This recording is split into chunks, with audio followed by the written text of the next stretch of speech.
ওম নমঃ শিৱায়। নমস্কাৰ বন্ধুসকল, পুনে এটা গুৰুত্বপূৰ্ণ ভিডিঅ'লৈ স্বাগতম জনাইছোঁ। অসমীয়া নৱবৰ্ষটো মিথুন ৰাশিৰ জাতক জাতিকাসকলৰ কিদৰে পাৰ হ'ব, কেনেধৰণৰ প্ৰতিফলন দেখিব, কোনখিনি ক্ষেত্ৰত অলপ সাৱধানতা অৱলম্বন কৰিব, সকলোখিনি তথ্য আপোনালোকে আমাৰ এই গুৰুত্বপূৰ্ণ ভিডিঅ'টোৰ জৰিয়তে জানিব পাৰিব। অসমীয়া নৱবৰ্ষটো মিথুন ৰাশিৰ জাতক জাতিকাসকলৰ বাবে যথেষ্ট শুভ দেখা পোৱা গৈছে। বিশেষকৈ চাকৰি বা ব্যৱসায়িক দৃষ্টিকোণৰ পৰা বছৰৰ আৰম্ভণিটো মিশ্ৰিত হ'ব। বহাগৰ পৰা চ'তলৈকে বছৰৰ আৰম্ভণিতে বিশেষকৈ বহাগ মাহৰ আৰম্ভণিৰ পৰা বিশেষকৈ কৈছে যে বৃহস্পতি গ্ৰহৰ প্ৰভাৱে আপোনালোকৰ জীৱনত বিশেষ লাভ দিব। ব্যৱসায়ত সফলতা লাভ কৰিবলৈ কিন্তু আপোনালোকে অসমীয়া নৱবৰ্ষটো আৰম্ভণিৰ পৰা আপুনি ধাৰাবাহিক প্ৰচেষ্টা চলাব লাগিব। কৰ্মসংস্থাপনত থকাসকলৰ বাবে বিশেষকৈ এই বছৰটোৰ কিছু বদলি হোৱাৰ সম্ভাৱনা ইংগিত দিছে। বছৰৰ মাজভাগৰ পিছত আপোনালোকৰ কৈছে যে পেছাদাৰী জীৱনলৈ উল্লেখযোগ্য লাভ কঢ়িয়াই আনিব। ধৈৰ্য বজাই ৰাখিব লাগিব। বিশেষকৈ ৰাহু আৰু কেতুৰ বিশেষকৈ আপোনালোকৰ প্ৰভাৱে আপোনালোকৰ কৈছে যে এই বছৰটোত পেছাদাৰী জীৱনত কিছু পৰিৱৰ্তন বা সংযোজনৰ সম্ভাৱনা আছে। চাকৰিত থকাসকলৰ বাবে বদলি বা চাকৰি সলনিৰ সম্ভাৱনা বছৰৰ মাজভাগলৈকে থাকিব।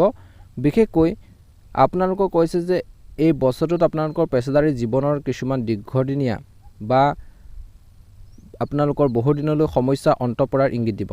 আপোনালোকৰ পেছাদাৰী জীৱন সুস্থিৰ হ'ব, কিন্তু আপোনালোকৰ কঠোৰ পৰিশ্ৰম এই বছৰটোত আপোনালোকৰ লাগিব, অৰ্থাৎ আপোনালোকৰ কঠোৰ পৰিশ্ৰম কৰিব লাগিব। আপুনি বিত্তীয় ৰাশিফল অনুসৰি এই বছৰটোত কৈছে যে আপোনালোকৰ বাবে অলপ আৰ্থিক প্ৰভাৱত অলপ বাধা আহিব পাৰে, যি আপোনালোকৰ আৰ্থিক অগ্ৰগতিত লেহেমীয়া কৰিব পাৰে। গতিকে পৰিকল্পনা কৰিব লাগিব। পৰিকল্পনা নকৰিলে এই বছৰটোত আপোনালোকৰ কিছুমান কাম যেন আধৰুৱা হৈ থাকিব পাৰে। গতিকে মিথুন ৰাশিৰ জাতক জাতিকাসকলে পৰিকল্পনা অনুসৰি প্লেনিং কৰি আগবাঢ়িব লাগিব। সমস্যাবোৰ সমাধান কেনেকৈ কৰিব পাৰি তাৰ ক্ষেত্ৰত গুৰুত্ব প্ৰদান কৰিব লাগিব। বিশেষকৈ আপোনালোকৰ কৈছে যে আয়ৰ নতুন উৎসৱৰ সৃষ্টি হ'ব বছৰৰ মধ্যভাগৰ পৰা। বছৰৰ মাজভাগলৈকে বিশেষকৈ আপোনালোকক কৈছে যে বছৰৰ মাজভাগলৈকে আপুনি ধন জমা কৰাত অলপ অসুবিধাৰ সন্মুখীন হ'ব পাৰে। টকা পইচা আহিব হাতলৈ, কিন্তু কোনফালে যাব আপুনি ধৰিব নোৱাৰিব পাৰে। ছেভিং নহ'ব, অৰ্থাৎ জমা নহ'ব পাৰে বুলি কৈছে। কিবা এটা কামত খৰচ কৰিবলগীয়া পৰিস্থিতি আহিব পাৰে বুলি কৈছে। এই বছৰৰ শেষৰ ফাললৈ ধন সঞ্চয়ৰ পৰিস্থিতিৰ সৃষ্টি হৈছে। কিছু ৰিয়েল এষ্টেট অধিগ্ৰহণৰ সম্ভাৱনা আছে কিছু লোকৰ। ঘৰ বা পাৰিবাৰিক দৃষ্টিকোণৰ পৰা এই বছৰটো অনুকূল হ'ব। আৰম্ভণিতে আপোনালোকক কৈছে যে পাৰিবাৰিক সম্প্ৰীতি বজাই ৰাখিব। পৰিয়ালৰ ভিতৰত পাৰস্পৰিক সহায়ৰ মনোভাৱ আপোনালোকৰ মনত গঢ় লৈ উঠিব। ইজনে সিজনক সহায় কৰা, পৰিয়ালত ইজনে সিজনৰ লগত বিশেষকৈ ছাপোৰ্ট দিয়া, সেইখিনি ভাৱ আপোনালোকৰ থাকিব। বছৰৰ মাজভাগৰলৈকে বিশেষকৈ দেৱগুৰু বৃহস্পতিৰ দিশটোৱে আপোনালোকৰ বৈবাহিক জীৱন বা জীৱনসংগীৰ সৈতে অনুকূল সম্পৰ্ক গঢ়ি তুলিব। পৰিয়ালত সুখ আৰু শান্তি পৰিৱেশ সৃষ্টি কৰিব, কিন্তু ঘৰখনত বা আপোনালোকে পৰিয়ালতে হওক যিকোনো সিদ্ধান্ত লওঁতে সকলোৰে পৰামৰ্শ, সকলোৰে যিখিনি গাইডেন্স, যিখিনি কথা জানিব লাগে বা আলোচনাৰ প্ৰয়োজন আছে সেইখিনি কৰি ল'ব, ভাল হ'ব বুলি কৈছে। পৰিয়ালত সুখ আৰু শান্তিৰ পৰিৱেশ সৃষ্টি হ'ব। বছৰৰ মাজভাগৰ পিছত কৈছে যে অলপ শিশুৰ সম্পৰ্কীয় বা ল'ৰা ছোৱালী সম্পৰ্কীয় দৃষ্টিকোণৰ পৰা বছৰৰ আৰম্ভণিটো স্বাভাৱিক হ'ব। মাজভাগৰ পৰা আপোনালোকৰ অনুকূল দেখা পাব বুলি কৈছে। বৃহস্পতিৰ প্ৰভাৱত আপোনালোকৰ সন্তানৰ অগ্ৰগতি অব্যাহত থাকিব এই বছৰটোত। তেওঁলোকৰ শিক্ষাৰ ক্ষেত্ৰত, কৰ্মৰ ক্ষেত্ৰত আপোনালোকে ছাপোৰ্ট দিব, সমৰ্থন কৰিব। তেওঁলোকে নিশ্চয়কৈ নিজৰ কৰ্মৰ ক্ষেত্ৰত আগবাঢ়ি যাব পাৰিব। ভাল এখন শিক্ষানুষ্ঠানত নামভৰ্তি কৰাৰ এই বছৰটোত সুযোগ বৃদ্ধি পাইছে। দৃষ্টিকোণৰ পৰা এই বছৰটোত আৰম্ভণিৰ পৰা অলপ অনুকূল নহ'ব, গতিকে ধ্যান ৰাখিব। স্বাস্থ্য উঠা নমা হ'ব পাৰে। ডায়েবেটিছ ৰোগীয়ে অধিক সাৱধানতা অৱলম্বন কৰিব লাগিব এই বছৰটোত। জাংক ফুড পৰিহাৰ কৰিব লাগিব। পেটৰ লগত জড়িত সমস্যা থাকিব। বিশেষকৈ এই বছৰৰ মধ্যভাগৰ পৰা আপোনালোকৰ মানসিক অৱস্থাৰ যথেষ্ট উন্নতি সাধন কৰিব। স্বাস্থ্য উৎকৃষ্ট হৈ থাকিব। অৱশ্যে গোটেই বছৰটো খাদ্যাভ্যাসৰ প্ৰতি বিশেষ সাৱধান হ'ব লাগিব। খোৱা বোৱাৰ ক্ষেত্ৰত সচেতন হ'ব লাগিব। মিথুন ৰাশিৰ জাতক জাতিকাসকলে জাংক ফুড পৰিহাৰ কৰিব লাগিব। বাহিৰা খাদ্য বেছিকৈ খাব নালাগে। নিজৰ স্বাস্থ্য উপকাৰী আপোনালোকে হেল্ডি ফুড খাওক বুলি কৈছে। নিশ্চয়কৈ ভাল প্ৰতিফলন দেখিব। খাদ্যাভ্যাসৰ প্ৰতি সেয়ে কৈছে যে বিশেষ সাৱধান হ'ব লাগিব, নহ'লে আপোনালোকৰ পেটৰ লগত জড়িত সমস্যা বহুত বেছি অসুবিধা দিব পাৰে। গতিকে প্ৰথমতে কৈছিলোঁ খোৱা বোৱাৰ ক্ষেত্ৰত বহুত বেছি সাৱধান হওক। সেই স্বাস্থ্যৰ দৃষ্টিকোণৰ পৰা এই বছৰটোত খাদ্যাভ্যাসৰ প্ৰতি আপোনালোকে বহুত বেছি বিশেষ গুৰুত্ব বা সাৱধানতা অৱলম্বন কৰিব লাগিব বুলি কৈছে। এই বছৰটো প্ৰেমৰ সম্পৰ্কৰ বাবে বিশেষ অনুকূল নহ'ব। বছৰৰ আৰম্ভণিৰ পৰা বছৰৰ মাজভাগলৈকে কোনোবা নহয় কোনোবা কাৰণত উত্তেজনা অটুট থাকিব। কিবা এটা সৰু সৰু কথা, বিশেষকৈ তৰ্ক পেচাল, তেনেকুৱা ধৰণৰ সংঘাত হ'ব পাৰে। গতিকে অলপ ধৈৰ্য বজাই ধৰি কামখিনি কৰিব লাগিব বুলি কৈছে। যুক্তি তৰ্কৰ পৰা আঁতৰি থাকিব। অসমীয়া বিশেষকৈ নৱবৰ্ষটো আপোনালোকৰ বাবে বহুত বেছি প্ৰেমৰ ক্ষেত্ৰতো আপোনালোকক শুভ দেখা পোৱা গৈছে। মাজভাগৰ পাছত, বছৰৰ মাজভাগৰ পাছত আপোনালোকৰ কৈছে যে পাৰস্পৰিক বিশ্বাস বজাই ৰখাটো অতিকৈ গুৰুত্বপূৰ্ণ বুলি কৈছে। ইজনে সিজনৰ ওপৰত ট্ৰাষ্ট লাগিব, বিশ্বাস লাগিব বুলি কৈছে। ভ্ৰমণৰ দৃষ্টিকোণৰ পৰা এই বছৰৰ আৰম্ভণি অনুকূল হ'ব। বৃহস্পতিয়ে বিদেশ ভ্ৰমণৰ বাবে বিশেষ সম্ভাৱনাৰ সৃষ্টি কৰিছে। এই বছৰটোত কৈছে যে অসমীয়া নৱবৰ্ষটোত বিদেশ ভ্ৰমণ সম্ভৱ। আপোনালোকৰ ধৰ্মীয় স্থান ভ্ৰমণৰ সম্ভাৱনাৰ সৃষ্টি কৰিছে। বছৰৰ মাজভাগৰ পিছত আপোনালোকৰ দ্বাদশ ঘৰত শনিৰ প্ৰভাৱত আপোনালোকৰ কিছু পৰিব বুলি কৈছে। গতিকে এই বছৰটোত কিছুমান ব্যৱসায়িক ভ্ৰমণ নিশ্চিতভাৱে সম্ভৱ বুলি কৈছে। বিশেষকৈ মিথুন ৰাশিৰ লোকসকলৰ বাবে লেহেমীয়া অলপ হ'ব পাৰে এই বছৰটোত। অতীতৰ বিশেষকৈ এই বছৰটোৰ ৰাশিফল অনুসৰি কৈছে যে অতীতৰ কিবা এটা হয়তো প্ৰথম কেইমাহমানৰ ভিতৰত আপোনালোকক অলপ অশান্তি দিব পাৰে। কিছুমান পুৰণি কথা বতৰা, কিছুমান কামেই হওক, ইয়াৰ ফলত ব্যক্তিগত সম্পৰ্কত কিছু অস্বস্তিৰ সৃষ্টি হ'ব পাৰে। আপুনি হয়তো আৱেগিকভাৱে আবদ্ধ অনুভৱ কৰিব পাৰে। কিছু সময়ৰ লগে লগে আপোনালোকৰ সম্পৰ্কবোৰলৈ স্থিৰতা, যেতিয়া সময় বাগৰি যাব কিছু আপোনালোকৰ সম্পৰ্কলৈ স্থিৰতা, স্পষ্টতা ঘূৰি আহিব। আপোনালোকৰ সংগীৰ সৈতে যোগাযোগ বৃদ্ধি কৰক আৰু পুৰণি বিবাদ সমাধান কৰক। প্ৰেম বা বৈবাহিক জীৱনত সেইখিনি ক্ষেত্ৰত ধ্যান ৰাখিব লাগিব। পুৰণি বিবাদবোৰ সমাধান কৰক। বন্ধু বান্ধৱ আৰু পৰিয়ালৰ পৰা সমৰ্থন লাভ কৰিব, যিয়ে ইতিবাচক মনোভাৱ বজাই ৰখাৰ ক্ষেত্ৰত সহায় কৰিব বুলি কৈছে। বিশেষকৈ এই বছৰটোত কৰ্মৰ ক্ষেত্ৰত আপোনালোকৰ কষ্টৰ ফল লাভ কৰিব। কেৰিয়াৰ সলনি কৰাৰ বাবে এইটো এটা অনুকূল সময় নহ'লেও নতুন চাকৰি বিচৰাসকলে প্ৰথম কৰ্মশিক্ষত ভাল সুযোগ পাব। ব্যৱসায়ত অলপ সাৱধান হ'বলৈ কৈছে মিথুন ৰাশিৰ জাতক জাতিকাসকলক। আৰু খৰখেদাকৈ বিনিয়োগৰ পৰা আঁতৰি থাকক বুলি কৈছে।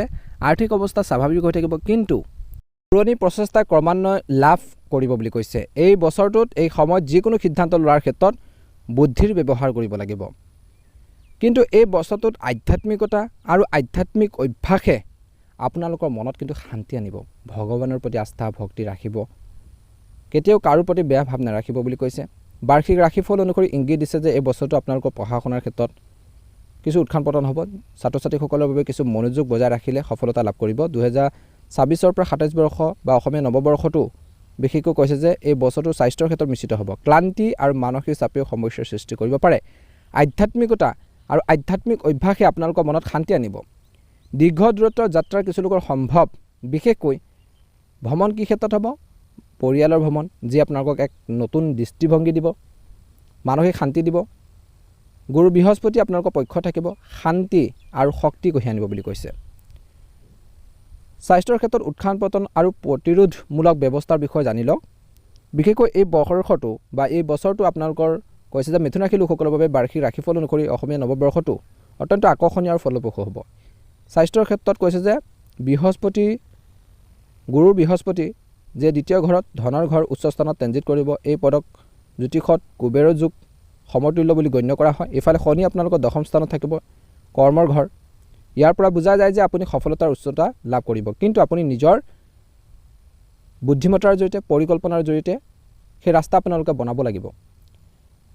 স্বাস্থ্যৰ ক্ষেত্ৰত কৈছে বিশেষকৈ অলপ ধ্যান ৰাখিব। মানসিক আৰু শাৰীৰিক স্বাস্থ্যৰ প্ৰতি গুৰুত্ব দিব লাগিব। আপোনালোকৰ চতুৰ্থ ঘৰত শনিৰ দশম দিশটো আপোনালোকৰ মাজে মাজে বুকুখন টান বা উচ্চ ৰক্তচাপৰ সৃষ্টি কৰাৰ সম্ভাৱনা আছে। কিন্তু আপোনালোকৰ ষষ্ঠ স্থানত ৰোগৰ ঘৰ অৰ্থাৎ বৃহস্পতি অমৃতৰ দৰে দিশটোৱে আপোনালোকৰ যিকোনো দীৰ্ঘদিনীয়া ৰোগক জয় কৰিবলৈ আপোনালোকক সক্ষম কৰিব বুলি কৈছে।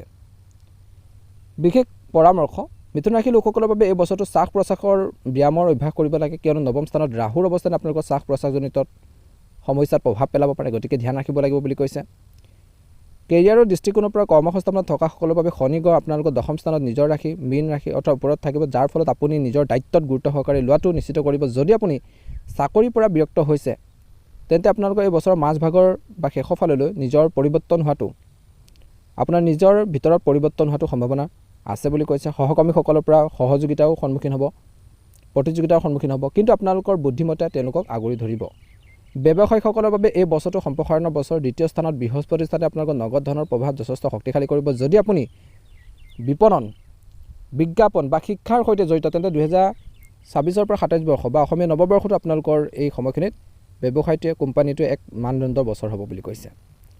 এই বছৰটোৰ বৃহস্পতি উচ্চ স্থানৰ অতি বিৰল পৰিস্থিতি। এই পৰিস্থিতি আপোনালোকৰ বেংকৰ বেলেঞ্চ বৃদ্ধি কৰিব। যদি আপোনালোকৰ ধন ক'ৰবাত আবদ্ধ হৈছিল, তেন্তে বিশেষকৈ সেইখিনি উদ্ধাৰ কৰিব পাৰিব। ৰিয়েল ইষ্টেট আৰু সোণত বিনিয়োগ কৰিলে আপোনালোকৰ বাবে আটাইতকৈ লাভজনক হ'ব এই বছৰটোত। ৰাহু নৱম স্থানত আছে, গতিকে শ্বেয়াৰ বজাৰত ৰিস্ক লোৱাৰ পৰা বিৰত থাকিব লাগিব এই বছৰটোত। পাৰিবাৰিক বিষয়ত এই বছৰটো মিশ্ৰিত বেগ হ'ব। বৃহস্পতিৰ অৱস্থানে ইংগিত দিছে যে পৰিয়ালৰ ভিতৰত আপোনালোকৰ মতামতৰ মূল্য অতিশয় বেছি হ'ব। কেতুক তৃতীয় ঘৰত ৰখাৰ ফলত বিশেষকৈ ভাই ভনীৰ লগত কিছু মতানৈক্য হ'ব পাৰে। তেওঁলোকে আপোনালোকৰ কথা বতৰা ভুল ব্যাখ্যা কৰিব পাৰে, গতিকে ধ্যান ৰাখিব। মাতৃ স্বাস্থ্য পাতিৰ ক্ষেত্ৰত চিন্তা থাকিব। আপোনালোকৰ সুনাম বাঢ়িব। আপুনি সমাজত বুদ্ধিজীৱী হিচাপে স্বীকৃতি পাব পাৰে বুলি কৈছে। যদি আপুনি কাৰোবাক ভাল পায় অবিবাহিতসকলে বিশেষকৈ তেন্তে এইটো এটা ডাঙৰ বছৰ হ'ব প্ৰেমৰ প্ৰস্তাৱ দিবলৈ। নৱম স্থানত ৰাহুৰ উপস্থিতি হয়তো আপোনালোকৰ বিদেশী বন্ধু বা বেলেগ সংস্কৃতিৰ কোনোবা এজনৰ প্ৰতি আকৰ্ষিত হ'ব পাৰে বুলি কৈছে। আপোনালোকৰ বৈবাহিক জীৱনত মধুৰতা থাকিব। আপোনালোকৰ সপ্তম ঘৰ ওপৰত বৃহস্পতি দিশটো আপোনালোকৰ জীৱনসংগীৰ সৈতে আপোনালোকৰ সম্পৰ্ক বৃদ্ধি কৰিব। আপুনি একেলগে এটা ডাঙৰ সম্পত্তি ক্ৰয় কৰিব সক্ষম হ'ব বুলি কৈছে। ইজনে সিজনৰ অনুভৱক বুজি পাব, ইজনে সিজনৰ আৱেগক বুজি পাব, সন্মান কৰিব, যি আপোনালোকৰ বৈবাহিক জীৱনটো ষ্ট্ৰং কৰি তুলিব বুলি কৈছে। খৰচৰ ওপৰত সীমিত আপোনালোকে ৰাখিব লাগিব বুলি কৈছে। অপ্ৰয়োজনীয় খৰচ কমাব লাগিব বুলি কৈছে। নিশ্চয়কৈ গুৰুত্ব দিব। মিথুন ৰাশিৰ জাতক জাতিকাসকলে অনুকূল ফলাফল লাভ কৰিবলৈ সক্ষম হ'ব। প্ৰতিকাৰ স্বৰূপে এই বছৰটোত মহাদেৱক পূজা কৰক আৰু শনিক সন্তুষ্ট কৰিবলৈ শনিদেৱৰ লগত জড়িত যিখিনি বস্তু আছে সেইখিনি আপোনালোকে পাৰিলে আপোনালোকে কামখিনি কৰিব, ভাল প্ৰতিফলন দেখিব। আপোনালোকৰ সকলোৰে নৱবৰ্ষটো অসমীয়া নৱবৰ্ষটো ভালদৰে পাৰ হওক, মনৰ ইচ্ছাবোৰ পূৰণ হওক। ভাল লাগিলে লাইক এটা কৰি দিব, চেনেলটো ছাবস্ক্ৰাইব কৰি দিব, কমেণ্ট বক্সত জয় শনিদেৱ লিখি দিব।